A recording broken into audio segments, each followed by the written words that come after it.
Hello ladies and gentlemen, today I want to make a video specially made for the season of Halloween. It's October right now and I'm unfortunately not able to make a lot of videos because I'm in school right now.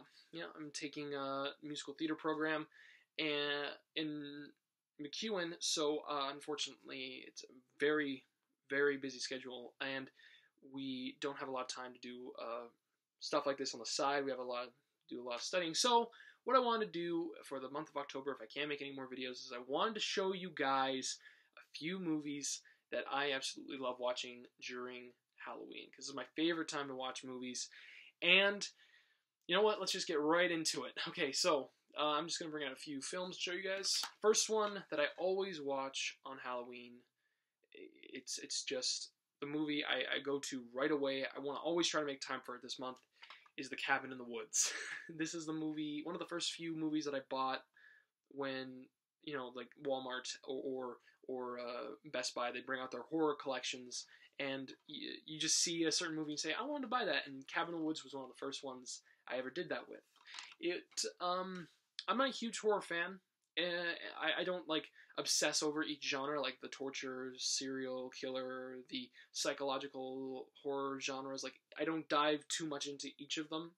I just, find ones I like, and when I get into a certain genre and when I see a certain movie that I hate in like a long-running trilogy, a long-running series, I usually just cut off the cord there and I don't bother with it. But with the horror movies that I've seen, Cabin in the Woods was a wonderful little comedy gore fest that I absolutely love to watch. I love everything about it. It's where I think that the directing and the screenplay and some of the performances, which are actually pretty decent, like they actually shine. And I like these characters, even though they're the typical stereotypes in horror movies. They're wonderful in this movie. They're really well fleshed out, and yeah, it's just a movie I love to watch every Halloween. Speaking of which, Halloween had to have at least one slasher film on here. It's actually Halloween and Texas Chainsaw Massacre. I don't have that with me. I'm lending it out to my family, but those are the two horror slasher films I actually own. They're the only two. And to me, they're both on opposite ends of the same spectrum. Halloween is kind of more on this side where it's like, it's very minimal. The directing is amazing, and it's a really cool concept. Very little in terms of violence. It's more in terms of the suggestion, the iconography of it, like what is it? The score of that movie.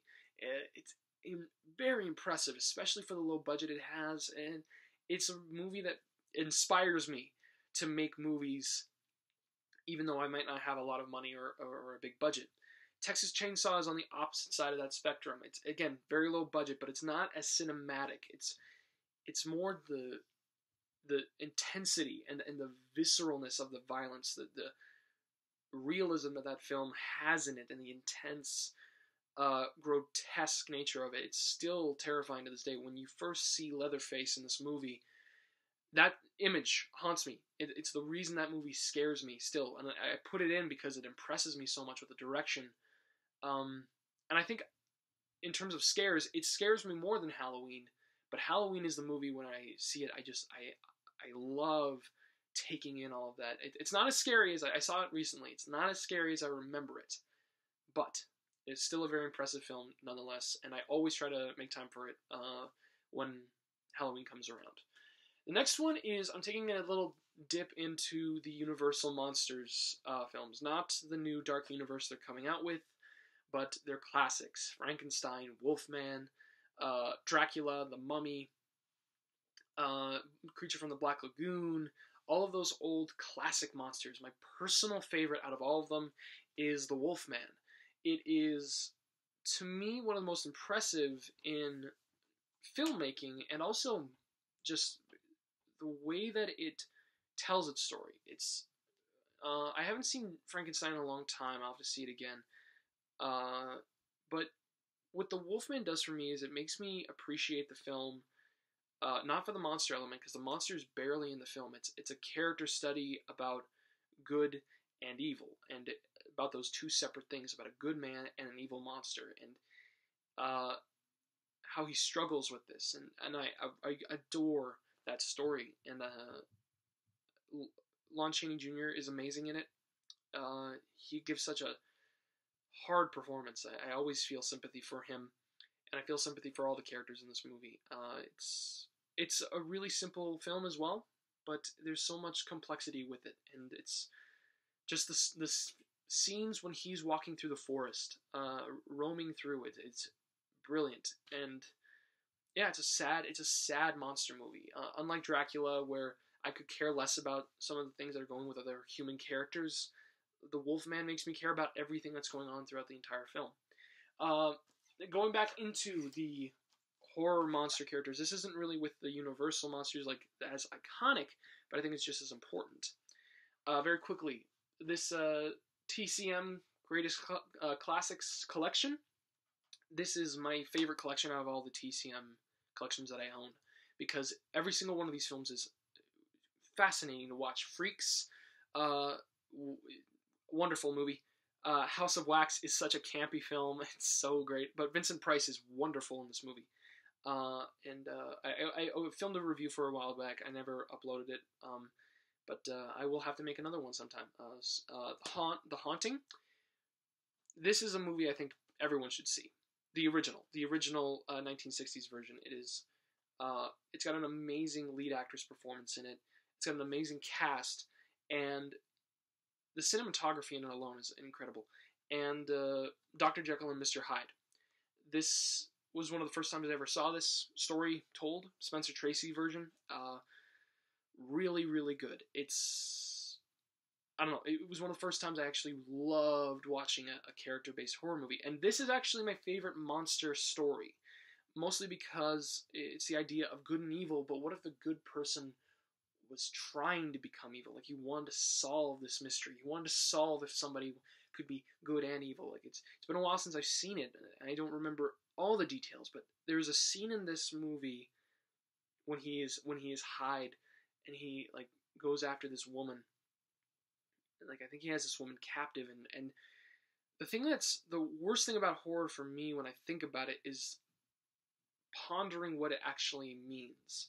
Like, something could not be scary if you don't really think about it. Like, somebody, just the idea is maybe not too scary, but when you start to think about it and think about what it means for these characters and what it means in just for everything, that the horror suggested by it is terrifying. And I have two versions actually of this. My family gave this to me. This is the 1920s silent film with John Barrymore, and he gives what I think is one of the best performances as this character. He has, again, silent film. There's very little makeup in this movie. It's all done with his physical acting, and I applaud him, because it's not an easy task to physically convey emotion, and he does it brilliantly. I think this is. Both versions are great. I haven't seen a bad version of Dr. Jekyll and Mr. Hyde yet, with exception to League of Extraordinary Gentlemen. But we're talking about good movies here. Now we're going to get into the kind of film snobbier films. This is the oldest Blu-ray that I own, one of my proudest in my collection, and that is The Cabinet of Dr. Caligari, or Das Cabinet des Dr. Caligari. This is an incredible film of art, work of art. It's very simple in concept. The story is not very deep. It's just about a man who is a man named Dr. Caligari. He has a somnambulist, and he predicts the future, and these murders occur whenever it predicts them, and it's not too complex in the idea, but the artwork that took place in this movie, like the paintings in the background, the handmade sets, this image, I don't know if you can see it, this image of Caesar is the image that horrifies me. And I can see like the Joker. I can see the Joker in this vision. I can see like a ghoul. I can see the devil in this face. It's just perfect. I mean, look at this artwork. Like, this is just beautiful. this is like, oh my god, like I can't stress enough how beautiful this movie is. I mean, yeah, it's dated, it's old, it's from the silent era, but my goodness, is that movie just not breathtaking in its artistry. Now, if okay, let's say that if you wanted to watch any of these movies, and that's not an easy movie to acquire, you know, you gotta you gotta look on Amazon, you gotta search for it. It's not really cheap. Might I recommend this movie that takes some of the same iconography, some of the same like German expressionistic tones, but is much more accessible and brilliant. The Babadook.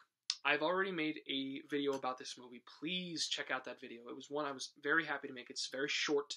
I could dive into why this movie is, again, brilliant. Jennifer Kent's direction, Essie Davis's performance, even Noah Wiseman in this movie. He again, I stated this in the review. You hate him, but you love him. And the Babadook itself is brilliant in how little it is shown and how much of an impact it makes. Like it's my screensaver. Every time I go to class, like when I went to school, I opened it up and I was just like typing away, and I had a guy turn around and say, "Is that the Babadook?" And it's like, yes, it's a conversational movie. It's helped me make friends now, and I love this film. And there's so much in it that I can't stress enough, guys. See it. It's a brilliant movie. But yeah, enough about that one for right now, because you know, it's just one you must see, and you don't have to just see it on Halloween. But anyway, the next one I want to get into, there's one kind of horror that scares me, or there's two horror styles that scare me almost more than anything, and that's religious horror and body horror. Now, religious horror is usually in terms of taking certain religious stories or religious ideas and making them fantastical and bringing them into our realities in terms of horror films. One of my favorites is The Omen with Gregory Peck. That's not the one that I usually watch around Halloween, though, but it's just another one I wanted to say. But the one I watch, one of the first horror movies I ever saw that terrified me at Halloween is The Exorcist. Now, this is the director's cut, and to me, it feels complete. It feels just as complete as the regular movie. I don't know what to say about this movie. It's perfect. I mean, it's an amazing horror film. Again, even if you don't find it scary, which I don't understand, then you can at least appreciate it. It's an amazing film. It's a director at the height of his powers, a screenwriter, did amazing work with this. The author of the book, he won an Oscar for writing this movie. He's absolutely incredible. I don't know what else to say right now in a quick little synopsis of it. The only thing I can really state is see it alone for the performances from Linda Blair, from Ellen Burstyn, from Max von Sydow, all of them amazing people in this movie. And yeah, I can't say anything else about it without taking forever. So the last movie I want to talk about, and the body horror to me is just viscerally disgusting. I don't like torture porn. I don't like Saw, really. Those I've seen clips of it. I haven't seen the first one. I got to, but those movies just don't appeal to me. But I like body horror movies. I like fantastical ideas and movies that put me on edge, but movies I can get invested in. Like Alien is a movie that I have it up there, and I didn't include it in this list because I don't watch it a lot. It's not a movie that I can always see myself watching because it's got a slower pace. It's one I gotta really dedicate my time to and kind of sit through, and it's very unsettling. And it's a great horror movie. It's the same thing. But it's not one I can always just like pop in and enjoy. A movie that I've found that I've watched this movie more than The Babadook. I've watched this movie more than other horror films, even not around Halloween. But man, is it awesome to watch around Halloween. And that's the thing. My goodness, this movie is fantastic. And I honestly think this is my favorite horror film ever. Not just because it's scary, which it is, but because it is fun to watch. This is a fun movie to watch. Like, it is so Oh my goodness! Like again, tough to talk about this very quickly. Okay, what do I like about it? John Carpenter's direction, so fantastic. He takes his directing from Halloween, brings it into the thing, and makes it 10 times as scary. Uh, what's with Rob Bottin, or I think Rob Bottin is the makeup guy. He did the makeup work for this, and oh, he's so good. Yes, I think it was Rob Bottin. I hope it's Rob Bottin. No, he was amazing in the makeup work for the thing. Like, it's incredible, and the acting incredible as well. Kurt Russell heading this team of people, but he's not really the leader until later on. It's like, these people were so great in this movie. The score alone, Ennio Morricone did a great job with this score. I don't care what the Razzies say. With nominations for him, he was amazing with writing the score. The cinematography is great. The matte paintings. There's a documentary on YouTube. Check it out. It talks about the artistry that went behind the scenes. The matte paintings are so impressive. I didn't even realize it. What else about this movie? I gotta hold it close to remember. I will say this, and I'm gonna slow down a bit. This is a remake, and I saw the original, and John Carpenter said he really liked the original. This is so much better than the original film. I can't stress that enough. The original film is, it takes the monster in more Frankensteinian-like. It's just a wandering monster. It didn't scare me in the least. The characters I didn't find interesting, with the exception to a few. It was just kind of boring, and I didn't care for it. I love this movie, guys. I love The Thing. See it. Okay, the 1982 version. Find that movie. If you are a fan of really fun, grotesque horror films, it is a movie for you. It's a movie for everybody to see around Halloween. Whew, yeah. Those are the films that I watch the most around Halloween, guys. Or at least I try to. They're the ones that come on the top of my list when I'm thinking about them, and the ones I always like to just look after, and the ones I'm proudest of to have. There's probably going to be a few more down the road. I hope I can make some more Halloween videos, and hopefully make a few reviews for these movies as well. Unfortunately, I can't right now, but I want to thank you guys so much for taking the time to watch this video, and hopefully you guys have, added a few films to your lists of maybe to see during this season, or maybe to see just anytime. These are great movies to watch, guys.